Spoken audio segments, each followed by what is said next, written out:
First of all, welcome everybody. My name is Nick Kindler, and I'm the CEO of Kindler and Company, the founder of Kindler and Company. I'm an author and executive communication coach. Here, what we do is we inspire, educate, and empower leaders to create a better world through improved communication. And one of the things that we've been doing over the last few months is a series called Communicate with Impact. And what these are conversations with leaders about the challenges of communication. It's really great to see so many of you here today. We did get a tremendous influx of attendees literally over the last 48 hours. So many people, I think, either interested in the book, the person, or the subject. And we're going to talk about that in just a moment. Here's how it's going to work. We're going to chat for about 30 or so minutes, and then we're going to answer questions. So if you have questions, please drop them into the chat. You can find the chat at the bottom, and I highly encourage you to do that because we'll be fielding questions. And if you have one and you want to unmute yourself at the end, we can also do that as well. Now, let me introduce our guest, because we are going to have a chat today with Jordan Berman, and I'm going to stop my sharing and move right into my intro. Let me talk to you a little bit about Jordan. Jordan is the Vice President of Global Corporate Affairs, Business Transformation and Strategy at Apotex. He's played an instrumental role in leading change throughout his career. He has held leadership roles at Johnson & Johnson and at AstraZeneca, which is where I had the privilege of meeting him way back when. And he's led organizational change as well as smaller scale change. He also spent 8 years as a consultant providing counsel to some of the world's leading brands, such as SC Johnson & Sons, Kraft, and Pfizer. He holds a joint EMBA from the Kellogg School of Management and the Schulich School of Business. He is also a keynote public speaker and faculty at the Schulich School of Business. And yes, he has a book, which we're going to be talking about today, The Trust Trifecta, which is available at all of your favorite online channels, Amazon, Chapters, Indigo, Barnes & Noble, etc. I am thrilled to have him here, Jordan. I am, because we met 15 years ago. I loved working with you back then, but it was about 8 to 10 months ago when I saw this book, picked it up, and then I reached out to you and chatted. I knew I wanted to talk more about it with you. So welcome, everybody. Let's give Jordan a warm welcome by clapping in silence. Jordan, welcome. Thanks very much, Nick. I'm really happy to be here and have a chance to chat with you and everybody else. So Jordan, let's start by diving into this book. And I really did get a lot out of it. It sings to me almost. And so let's talk about the Trust Trifecta. What is the Trust Trifecta? Yeah, the Trust Trifecta is really comprised of 3 elements of communication. So I like to talk about it as sort of next level communication skills. It's not about what I would say the foundational or price of entry communication skills, the kinds of things we always talk about, eye contact, body and animation, things like that. This is about consistency, transparency, and authenticity. And at the heart of the book, really what it is, it's about the how we communicate, not the what. And we can talk more about that. And the last thing I'll say is, for those of you who are not horse racing enthusiasts, and I am not one either, a trifecta is when you bet on the horse to both first place, second place, and third place, or win place show as it's known, and you get that right and you hit the jackpot. Same thing here. There is a pecking order, if you will, with authenticity in the most coveted spot, followed by transparency in second place, if you will, and consistency, critically important, in third. So that is sort of the method at a very high level. The book really is about communicating so that you can make a connection with people and foster high trust environment. Which in today's day and age is, that trust is paramount. Now, if you don't mind, I'd like to dive into some of the words you just mentioned, in the trifecta of authenticity. I think you said in order: authenticity, transparency, and then consistency. Yeah. I think sometimes people use authenticity and transparency interchangeably. Can you articulate the difference or the way you see the difference between those two? Yeah, absolutely. I mean, if you think about communication and transparent communication, it's about honest or truthful communication, communication that isn't misleading or deceitful. If you think about authentic communication is basically when you're being true to yourself, your spirit, your personality, your style. And so there is a distinction. I know people kind of mix it up, but the two are very different. And I'll give you one example to highlight it. If you think about authentic communication, like many of you probably work with others and you film corporate videos. And often when I'm working with someone and they want to do multiple takes because they've flubbed a word or they've said or ah, and I say imperfect communication is much more powerful because precisely it's authentic than perfect or polished communication. I'm not saying it's not impactful to be articulate and clear. Absolutely it is. But it's okay also to slip up sometime because that's what makes you relatable and human. And that's where the connection part comes in. So that's the distinction. I love that example you just gave, Jordan. And it's funny, in the work that I do in coaching, I often say, what happens when you make a mistake on stage or on video, and it actually own it is the authentic approach. So I love the way you put that. Now, how do you incorporate this trifecta of trust into your work or your practice or even your business? I mean, I do a lot of work with entrepreneurs, so I'm thinking they're probably thinking, and there's a lot of them on the call here, how do we embrace this? How do I incorporate this into my daily practice or encourage it with my teams? What are your thoughts? Well, so the first thing is it's all about what I call the new R&D, rigor and discipline. You have to be intentional or deliberate about it. The one thing I've noted, having worked now for for over 30 years rather, with hundreds of leaders and in many different organizations, is that there is an assumption that as you sort of grow in your career and start leading people, that leaders have good communication skills. And that is a very misguided notion. And also at the same time, it's often classified as a soft skill, another misguided assumption. LinkedIn did a survey 2 years ago of all the skills that were important from recruiters, and there were thousands of people that responded. And while creativity and innovation were up there, they were in the top 10 for sure, and leadership was up there, it wasn't number one, nor was strategy or vision or anything like that. It was communication, the ability to have an interpersonal exchange with one or 100,000 that's impactful and effective. So what I would say in terms of every day is you have to be intentional about it for sure. You have to have a level of self-awareness and self-reflection. Hmm. It's good to get feedback from others as well. But if you look at each three, there's a lot beneath each of those three components of the trifecta. So it might be worthwhile to delve into those. Okay, well, let's do that. Let's delve into.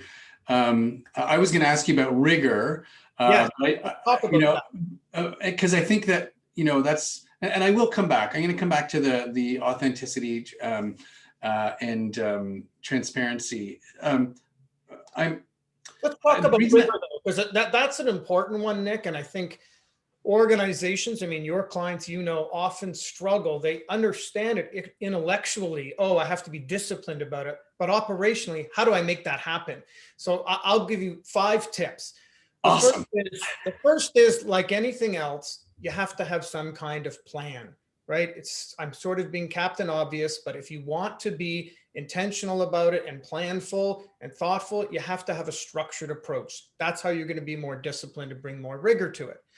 2, you have to have organizational or enterprise-wide view to what else is going on in the organization at the time when you're thinking about communicating, if it's on a broader level than your team. Although even if it's within your team and department, it's important to understand what else is being talked about or what else is happening. And I'll give you a quick anecdote again. Every Monday, I meet with my team and we have an editorial review and we look at all the content we're going to publish in that week on whatever channel or platform, internal or external. And the reason we do that is because in the intervening time that we've met, that 1 week before, the Monday previous, there could have been something that happened in the organization that would cause us to consider maybe now is not the right time to communicate said message. And this happened last year. 2 years ago, rather, we unfortunately had to let go a few hundred people from one of our manufacturing sites. It happened on the Wednesday before of our editorial meeting. And while, given my role, I knew something was going to happen, we didn't know the exact day until really the day before. Fast forward 4 days later, here we are at editorial meeting, and one of the stories that was planned weeks earlier was ironically about long tenured friendships in the organization. We're fortunate to have hundreds of people who've been there for decades, and we found a number of them who have formed long-standing relationships, and we were going to focus on that because we know human interest stories are really important. Well, how do you think that would look 4 days after we let go a few hundred people to talk about long tenured relationships? So having that enterprise view is number two. Number three, to your point about rigor, is measurement. We know that what matters gets measured, and we measure everything. So whether it's a written communication, whether it's on our intranet, and by the way, the vast majority of our analytics are free. It's just about spending time to understand not just how your message resonated, who's reading it, how long have they spent with it. So we know everything. It's anonymous, of course, and it's aggregate, but it helps us inform and shape our communication strategy moving forward. So for example, because we've measured, we know what kinds of stories resonate with employees in writing versus on the intranet. We know what kinds of stories they're going to spend more time on. We know what if video plays an important role. So measurement's the third thing. The fourth thing I would say is you have to think about customizing. So when you talk about rigor and discipline, a big part of rigor and discipline, again, gets back to the planning, but it's a bit more specific. It's about being deliberate about your message. What is the purpose? What is the audience? Many organizations send everything to everyone. And I'm saying you'll be much more impactful if you are customizing your message or segmenting it based on your audience. And then the last thing I would just say is really about foresight. It's a little different than planning. It is about thinking ahead. Mm-hmm. But if you are thinking about communicating on an initiative or some kind of topic, you have to think about what else in the future you're going to be saying about that. The future, I don't mean years. I mean 2 weeks from now or 2 months or at a meeting or town hall, because you want to connect the two together. You want to have an ongoing integrated narrative so you can make sure your stakeholders and help them make sense of what you're saying. So those are the 5 tips I'd give you. On that last one, that foresight, which has always been of interest to me, I'm wondering about, I'm just going, we've discussed some of the things that we want to talk about. So I'm going off but it's just interesting. What is it seems to me that especially for larger organizations, that you might engage in a little bit of analysis paralysis at that point. Like this could happen and this could happen. Therefore, let's not talk about this, which means some vital information doesn't get shared. How do you tackle that fear of foresight? Yeah, so I would look at it a little bit differently because the analysis part or the over-analysis, as you say, doesn't happen. Because if you're launching, let's say, just a new corporate initiative, my assumption is you're not going to talk about it just one time, that you're going to launch it, let's say, then you're maybe going to celebrate a milestone. You might, at the end of it, talk about it. During it, depending how long it's being implemented, you might be talking about it. So when I say foresight, it's more about just thinking ahead about what else you're going to be talking about. This is particularly important when you're talking about change communications, transformation communications, or sometimes over months or multiple years, you're going to be talking about something. And so just thinking a little bit ahead, it's not that you have to have it perfect, but you do want to think about what you're going to say. For organizations, for example, you don't want to come out one day and say, we've had a fantastic quarter. Oh my God, we're firing on all engines. And 3 weeks later say, oh my God, we actually have to do a restructuring. It's really that simple. It's just thinking a little bit ahead to what you're going to be saying and when you're going to be saying it. Now, communication in general is a vulnerable practice and process. So how can we strengthen that muscle of vulnerability as leaders? Yeah, I love this question, Nick. I mean, this is obviously a little bit at the heart of authenticity. I mean, vulnerability, I mean, if you even look at the derivative of the word, the Latin word vulnus, it means being open to emotional injury. And so what it means is, being honest when you don't know. I find that leaders often feel like they have to have the right answer and all of the answers. And what I say is it's okay to say you don't know. And I will tell you, I've been very privileged to support 11 presidents and CEOs in the past 18 years alone. Very different. Different by gender, different from the countries around the world, different in their experiences, different communication style, different leadership style. But I can tell you, forget about one hand, basically one finger, how many people have said, I don't know, and asked a question. And it's basically been one, well, almost two. One said it once. That's not a lot of people if you're at the most senior level in an organization just saying, I don't know. And the thing is, it's okay to say you don't know. You don't have to have all the answers. That's why you have a group of people supporting you, because you don't have the monopoly on wisdom. Your idea to seek out diversity of thought and perspective is one key to being vulnerable. The other thing, again, I will say is self-reflection and self-awareness. That's really important. The more you understand how you come across and how you carry yourself and how you connect with people, the safer you will feel being vulnerable. So let's talk a little bit about you. You have something called the 3 C's in your book, and I'm, by the way, we're for those of you that have joined, we're kind of midway through a conversation about with Jordan Berman, the author of the Trust Trifecta. All of the content, or meant a lot, all of it. Some of the content we're talking about is from the book, and so I'm. One of the things you mentioned are these 3 C's and the role they play. Let's dive into those if you don't mind. Yeah, sure. So I talk about credentials, character, and credibility in the book.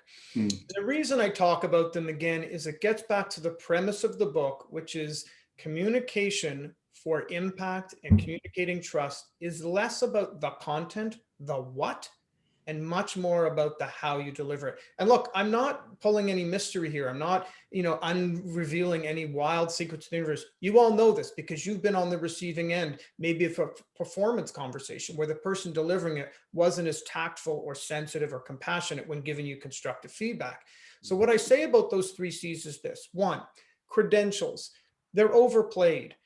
Again, when we talk about leaders, we talk a lot about what they've been able to accomplish. Oh, Nick's a superstar. Nick exceeded sales forecasts. He launched this fantastic and creative presentation. I can go on, Nick, but we don't have time. But Nick is great. What we don't talk about typically is the trail of tears Nick has left behind. So even in the past 10 years alone, you've seen philosophically organizations modify their performance management system so that there's equal weighting on the what versus the how.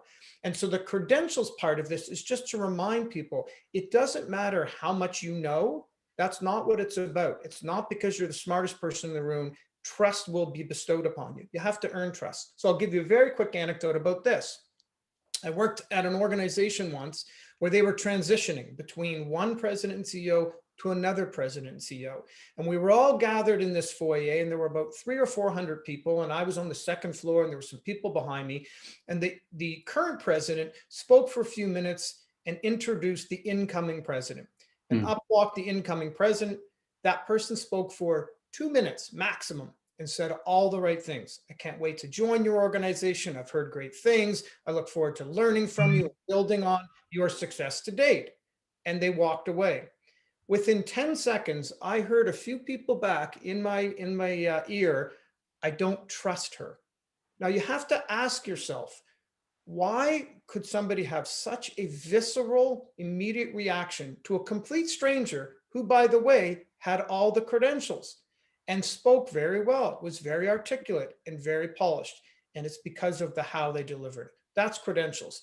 Character, look, it's tied to the trust trifecta because it's obviously all about transparency, as is credibility. You can't be credible if you're not trustworthy. And so when we talk about credibility and we talk about character, those are absolutely intertwined with authenticity and transparency. Now, I just want to go into the credibility and the trust. Where do you see values fitting into those 3 C's? I see the values absolutely being fundamental to your character for sure. Probably credibility too, but your character, I mean, that's really what you have, right? That's who at the core of who you are. That's your personality, right? That's how you show up. So I would say values is part of that for sure. And that is in part a little bit when I talk about in the book about consistency is you can't say one thing and then behave in another way. that is inconsistent with what you've said, because that erodes your credibility. So they're all sort of interconnected. And so you can't say, oh, values are really important at my company and I know what they are and I'm going to speak them, and then behave in a way that compromises those or violates those. One of the things that, and I was kind of nerding out in your book, and I didn't admit this to you until just now, but I was kind of nerding out in your book because you have this list in your book of must-haves, and at the top of your list, this is later in the book, is practice, and you've already mentioned it, and I share this all the time in my talks and workshops, that communication is not just a skill, it's a practice. So can you share with me what's necessary, or what are the things we can practice to authentically communicate clearly and with transparency? Yeah, well, the first thing is, people often say to me, how do you reconcile authenticity with practice? Meaning, if you practice, are you really being authentic? The two aren't mutually exclusive. Being authentic doesn't mean being improv. Again, it means staying true to yourself and showing up as you really are. The practice part, I'm not sure I can say so much about it, because it is what you think, which is a commitment to the content. So in other words, you have to get so comfortable and familiar with the content that it doesn't appear as though it's rehearsed or messaged or too polished. Again, this person who was the incoming president was a very smart person. There's no doubt about it. She had incredible credentials. She was very astute. She was very articulate. But the way that she carried herself, and by the way, for her whole tenure, which ended up being quite short, she was never able to overcome that. She couldn't form that connection with people in the organization. She would never let her guard down. People would ask simple questions. How was your weekend? She was from the United States. Did you go to these restaurants? And you'd give up nothing. It's very hard to make a connection with someone. So anyways, as it relates to practice, if you think about your favorite or your most compelling speaker in the world, you think that they don't practice? I'm telling you that they do.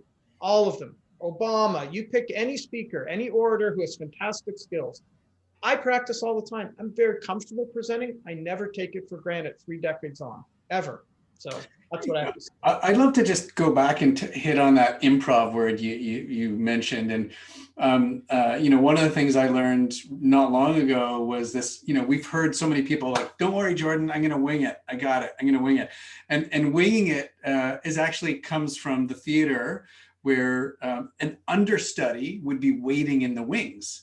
So, and if we think about an understudy, they studied and prepared for that one shot to come out on the stage and replace the lead character. The reason I bring that up is, this idea of preparation, because I also get a lot of people saying to me, Nick, if I'm over prepared, I'm not authentic. I'm not myself. And I think there's something really unique and powerful about I like to think of a jazz musician, or any musician for that matter.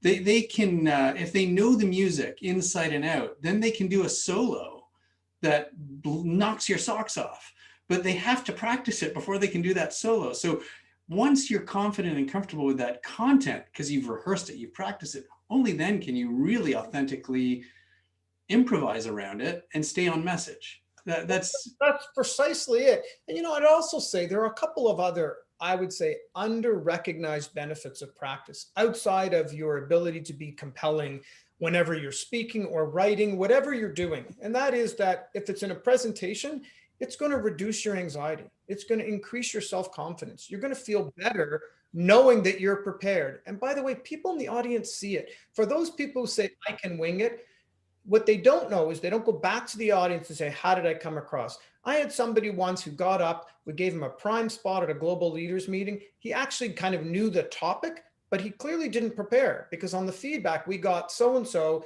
didn't appear like he knew the content. Well, so is that really how you want to show up? You have to ask yourself that. What is the kind of impression? What is the kind of impact I want to leave once I leave the room? Jordan, I'm going to just pause for a moment. I'm going to remind the folks that are on and listening and watching to be prepared to share some questions, because we're going to come up to that in just a few minutes. I do have a few more questions I want to share with you, but if you have a question, please drop it into the chat. or just say, I do, and then we'll ask you to unmute at the right time. So please let those questions fly in, as we go through. A bit of a departure, because we've talked a little bit about the content of the book, but what prompted you to write this? I mean, you've worked, as you mentioned, with presidents and leaders. You've been a consultant. You've seen a lot. You've shared some great stories already today. But why? Why did you do this? Yeah, it's a great question, Nick. Part of it is that precisely because I've been able to work in so many organizations, and I've coached myself probably close to 700 people, that I've had the opportunity, I've had the benefit of learning and listening and watching, and I've seen where there's an opportunity for improvement. And I'm all about capability building and making people like you better communicators, because I've seen firsthand that it can be an accelerator and it can be a derailer if you think about it from a career standpoint, and it can have a really positive impact on people and it can have a really negative impact on people. And the one thing I'll say is that it is underestimated, is underemphasized, the impact that it can create, particularly, I would say, for leaders, meaning that we know that people hang on every word that they say. And we know that people watch every move that they make. And people are drawing conclusions, fairly or not, rightly or wrongly, they're drawing conclusions and inferences from what you're saying and how you're saying it. So I wanted to write a book that was not theory, that wasn't a tool book, that was very short. I mean, it's 110 pages. It's not going to take a long time. It's not expensive, but just something simple that says, here are a few concepts that you can immediately apply, that you'll see results immediately, and then back it up by research. And there's a ton of research in the book from different well-known organizations to support kind of my premise. So my thought was really that I've had the benefit of working with these hundreds of people. By the way, I've also had the benefit of seeing hundreds of thousands of results from engagement surveys. Because when I worked at Johnson & Johnson, we had 130,000 employees. I was there for 5 years. We did an engagement survey every year. We got to see all the results. So I also understand what moves people. And a lot of what we talk about, a lot of what I talk about in the book, and a lot of what we're talking about today is part of that. So Simon Sinek, who, you use what, how, why in the book, and I'm not saying it's the same model at all, but whenever you hear the why, I use what, how, why in parts of my work as well. But I think it was him, at least I've found it as attributed to him, the quote, which is, leadership is communication. And why is it so important? I mean, you've kind of touched on it a couple of times, but in your work in particular, let's just say that focusing in the life sciences, healthcare world that you're in, why is it so important? Yeah, well, a few reasons. One, we're dealing with patients' lives, right? We're dealing with patients who are struggling with some kind of medical illness. And so, first of all, we have to give them accurate, credible, truthful communication for sure. When something goes wrong, which inevitably it does with any organization and with any pharmaceutical product, you have to be proactive. Again, you have to be transparent about what went wrong and what steps you're doing to correct it and or prevent it happening again. In my organization, it's maybe a little different because we didn't have communications when I first joined. That's why they recruited me. And so the role that it plays, I mean, it's grown over the past 4 years to really a global infrastructure. We weren't on social or digital media channels. We didn't talk to people internally. We didn't talk to people externally. Right now, I'm in meetings with senior government people probably 2-3 times a week, whether it's federal or provincial. I know there's some folks stateside, but state or federal, same thing. We never did that. So the amount of sort of profile or scrutiny and valid scrutiny that we have from a number of stakeholders, communication is absolutely critical. And the ability to communicate in a compelling way, in an impactful way, the stakes are even higher for people in this sector for sure. Now, taking it in a little bit of a different direction, the communication, you've talked about how it can transform or not lead to transformation of an organization. I'm thinking about the story of the leader who kind of people didn't trust, and then it didn't last that long. But what is the role of communication when it comes to innovation and transformation of an organization? Yeah, I mean, I would say there are two slightly different approaches. I mean, when it comes to change management communications or transformation communications, and I just I mean, I teach a course at Schulich on it, but I just did a course for a month for a client on this. It's really about understanding first that change communications is different than regular corporate communications. Because when you're dealing with change, you have heightened anxiety, you have uncertainty, you have worry from people. There's a future state that maybe isn't completely clear. It's ambiguous. They're not sure how it's going to impact them, their team, their colleague, their job. There's a lot that's going on when you're going through a transformation. There's also obviously the transformation itself, the what is changing. How do you translate that into a way that people can understand it and understand the impact on them? So that's a little different than innovation. I think the challenge when you're talking about innovation, and I spoke about this just last week, is that one of the things that you have to remember when you bring something forward and you're talking about innovation is that your audience isn't as close to it as you. So I always talk about one of the fundamentals is it's not about you when you're doing communication. And we say that, but we don't always mean it, because I have people coming in to our executive management committee that I sit on who are presenting slides with an incredible amount of detail, which is great if you're leading the project. But as a global executive, I don't know, and I don't have the bandwidth to understand every single tiny detail of every country around the world on every project on a complex Gantt chart. So when you're talking about innovation, you have to, first of all, bring people along, share the context for your thinking about why this is important, and most importantly, how can you link it to what already exists in the organization in terms of a strategy or a mission? It can't be something that's completely separate, because that's going to be hard to be credible and to have somebody support it. And so again, I think the context, bringing people along, translating it, linking it to strategy, and making sure that you take that kind of time, that's critical when you talk about innovation. So those are your four keys to communicating with impact, I believe, and that's in the book, right? The objective, it's not about you, context, and clarity. Well, yes and no. They are in the book, talked about it, but I talk about those not separately from the trust trifecta. But yeah, I mean, it's not about you. When people say to me, what are the fundamentals? I say it's not about you, right? It's particularly for those people who have specialized or expert knowledge.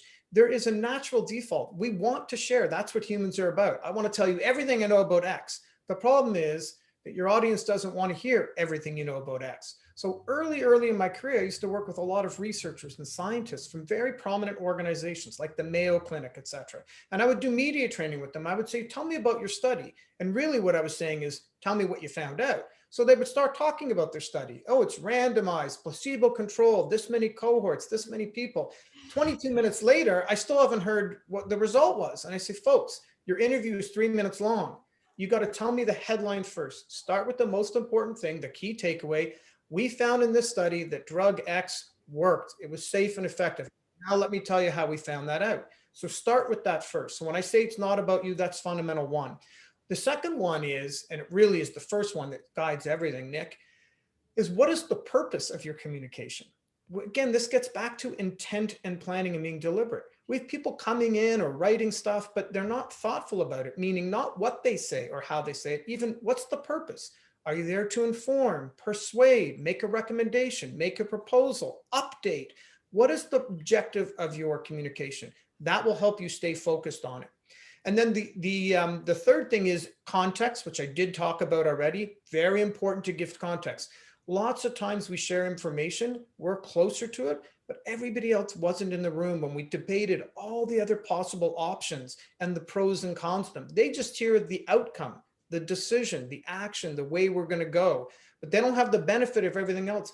We got to make it very explicit for people, make it easy for them to navigate through everything. So those are the couple of fundamentals. And then of course, the last one, clarity. It's the holy grail for sure. Everything will be much easier if you are clear. You'll be more concise, you'll be more credible, you'll be more knowledgeable if you're clear.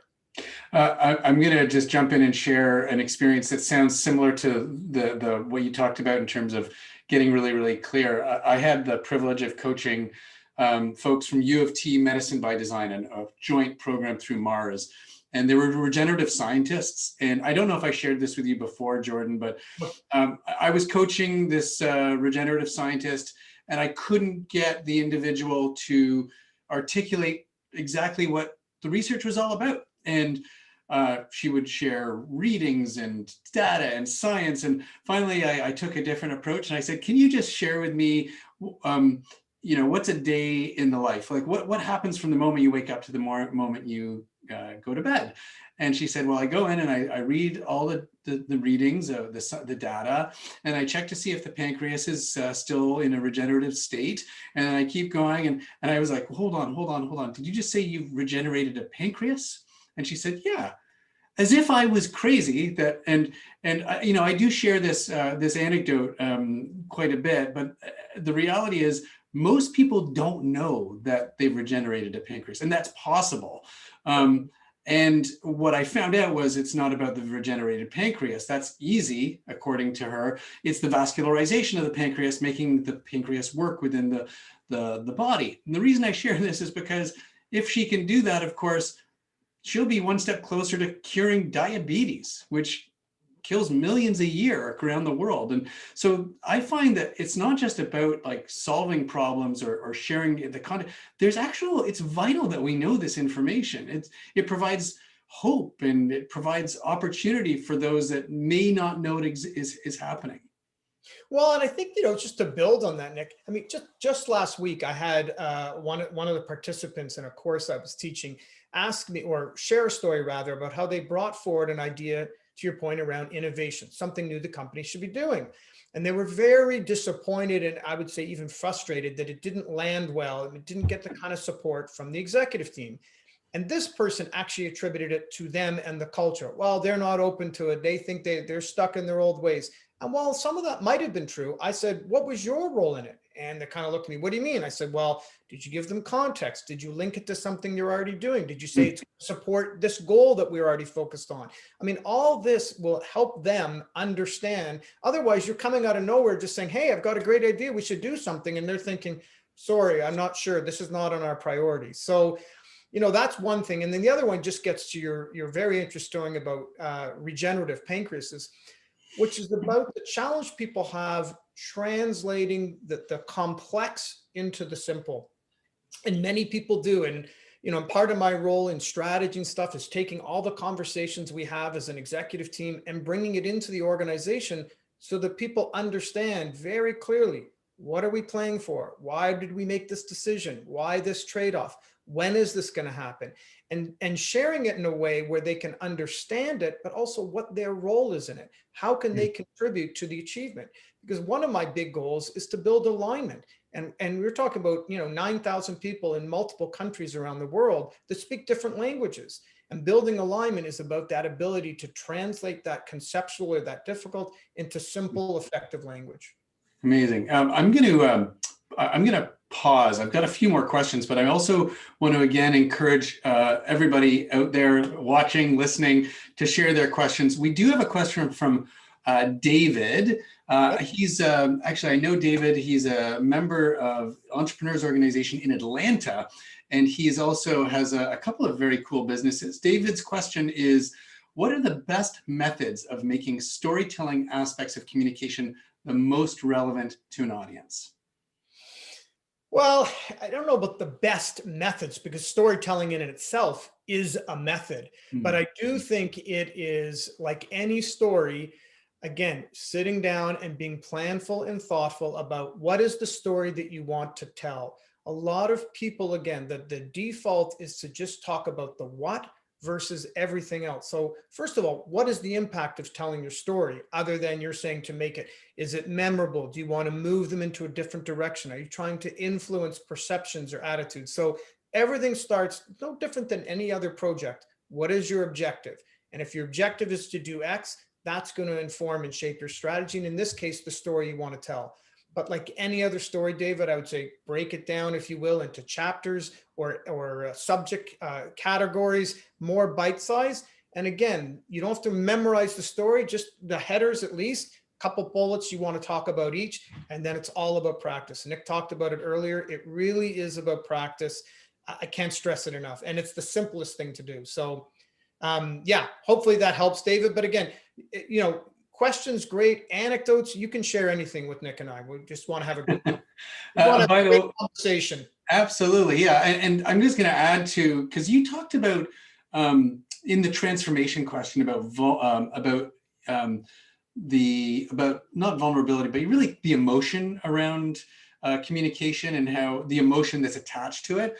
And I'm just going to make a dotted line over to that question, which is, if you can create an emotion in that story or can tap into emotion, your story is likely going to have a greater impact. Well, that's really important, Nick, because you're right. I mean, the thing that I always say is, look, we are emotional by nature. That's the nature of human beings. And so you have to find a way to connect with people. And what I say to them is 3 simple things that are related to the trifecta. People trust you when they feel they know you. And they'll know you when you're being authentic, when you're showing your true self. And people trust you when they feel like you're being honest with them. That's the transparency. Those are both feelings. And the third is consistency. People trust you when they experience, which is a feeling, when they experience you consistently, meaning you're saying one thing and you're doing something. Those are all about feelings. So your point is well taken, Nick. I have a couple more questions, but I just, there was a nice comment from Rochelle, and Rochelle talks about Nancy Duarte's TED Talk. I don't know if everyone's seen that, but it's a great, and she actually has a couple of wonderful books as well. She, I think the book is called Resonate. She also has a program. She does a whole thing on storytelling, and she talks about getting to that call to action at the end. And I love your point here, because you need to have that call to action. I think this statistic is something like 46% or 48% of employees in North America rarely leave a meeting knowing what to do next. And so, number one, tapping into the emotion of the in storytelling, but also having that call to action, so we're really clear on what is needed, is very important. So thank you. Thank you for sharing that, Rochelle. Jordan, any comments or? Oh, I appreciate it. That's a great point. Absolutely. And you know, it's funny because sometimes when I've been on stage with some colleagues and they've presented, when they stop presenting, they kind of just stand around, but they don't formally close, call of action, nothing. And then they just say, oh, Jordan. And I'm like, what are you calling me for? Like, formally close off. Thank you very much for your attention. Or here's what I want you to take away. Summarize it, call to action. So well said. Thank you for sharing that. Yeah, and if you have anecdotes, folks, you want to share, it'd be great also. We have a great question from Ranjith, and Ranjith says, how do you tackle short attention span? At times the content to be delivered can be intense and lengthy. Any tips on keeping the audience engaged? I have a few, but Nick, I'm sure you do, because you do a lot of presentation skills training. The first is, I would say, engage the audience, interact with the audience, actually ask them questions. And you can do that a few different ways. One, you can actually ask them a question just out loud and have them put it on screen. If you're on Zoom, they have a poll. You can pre-populate the poll ahead of time. They can answer it. You can share the results real time with everybody on screen. And again, but engaging them, because you know, one of the things I share in presentation skills training is that it still isn't a one-way thing. Yes, you are there to impart or share some information and maybe get support for something, but it is a dialogue. And the truth is, the more that you engage people, the more information you're going to have. Not only will it be more impactful for them, but you actually get information from people. So just very quickly, when I talk about transformation and resistance that comes up, people are like, oh, well, what do you do about it? I say, you find out about it. You go and find out what's going on. Why are people feeling that way? One, so that you can turn around and get them engaged, but two, because they're going to give you information, intelligence that actually is going to help you inform and shape your communications going forward. It might be something like confusion or a lack of awareness or whatever it is. So engaging people, I would say ask questions is number one. Number two, avoid all of the technical kind of jargon and acronyms and just talk. You have to remember that people aren't as close to the content as you. They're not the experts you are. So really talk in a very simple way. But Nick, you probably got a few more. I don't want to do too many for this.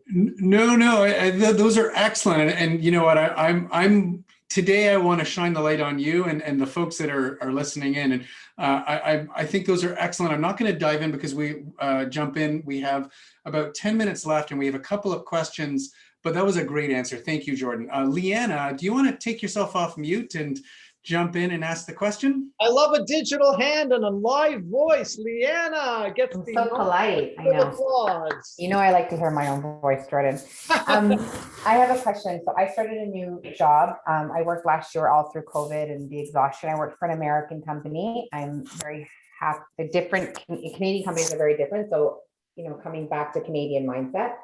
My question for you is, we're talking a lot this past week about COVID exhaustion, right? So Ontario shut down, Quebec has riots across the country. There's all these different restrictions. We're 13 months in. And I had to raise my hand today and say, to be completely fair, I don't actually know how to communicate to people that are in this kind of stress.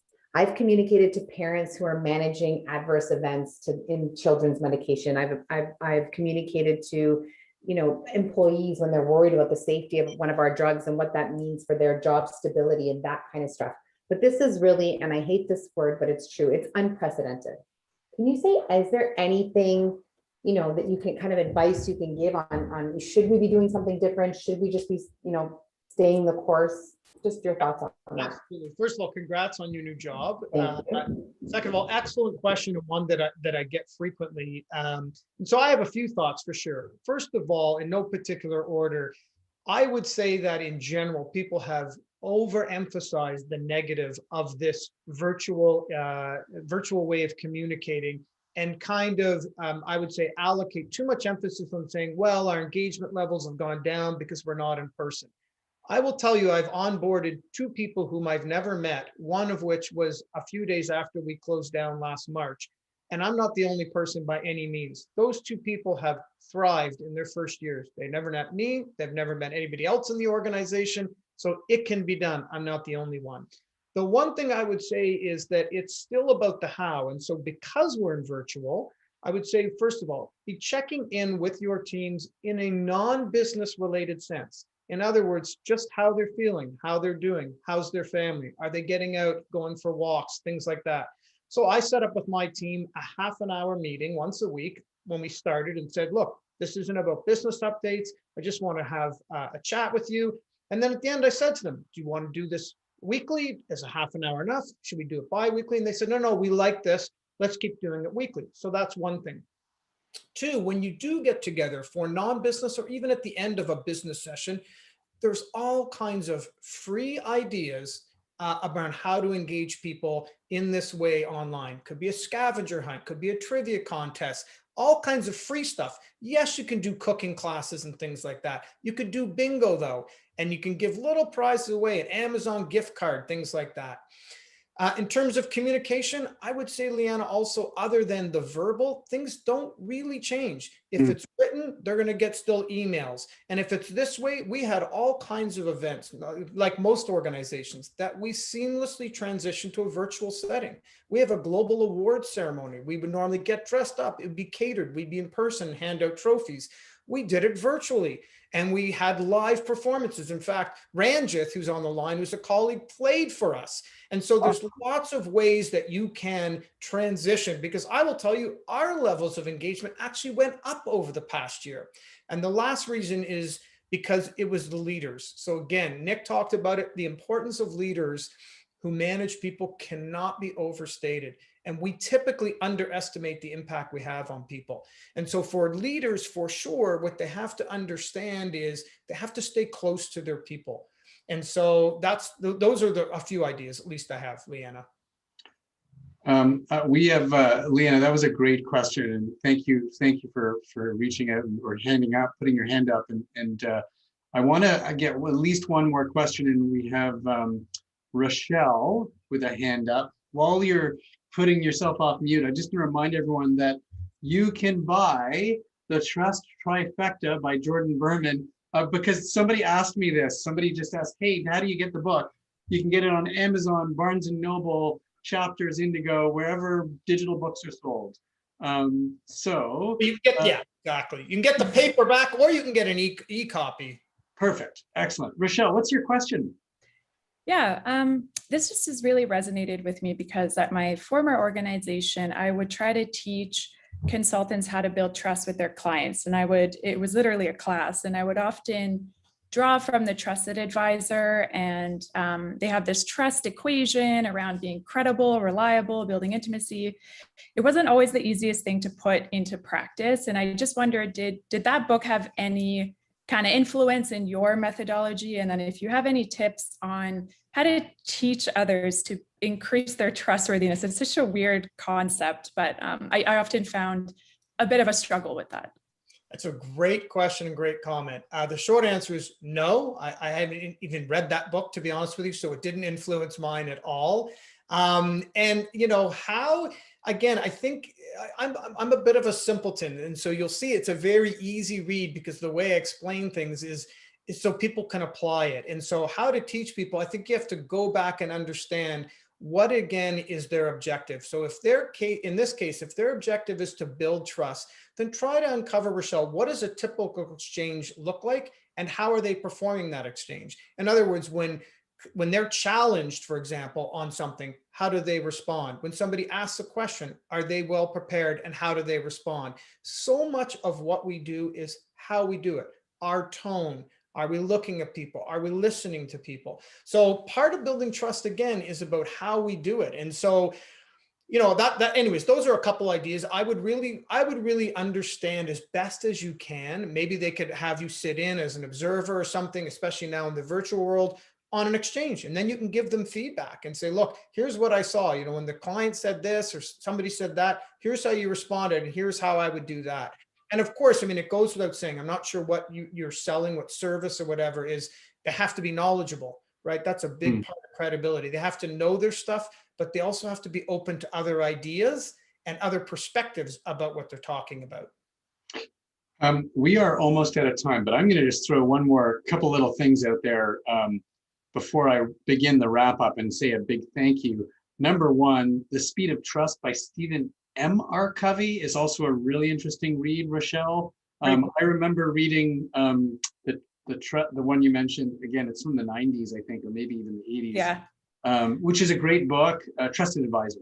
But also I'm going to point out, and she's probably listening and doing other things, but Debbie Gamble, who is here from Interact, is really a great thinker on, oh, there she is, on trust and innovation. I did have the privilege of chatting with her a couple of weeks ago, but I know that she's got lots to share on the subject. I don't want to put you on the spot, Debbie, but I just wanted to shine a light on what you do and your expertise. So if you're interested in the things that Debbie is talking about in terms of trust and innovation, she is actually going to be speaking at an event in a couple of weeks. Oh, the Global AI Summit. So, or being on a panel. So I just wanted to raise that and let everyone know.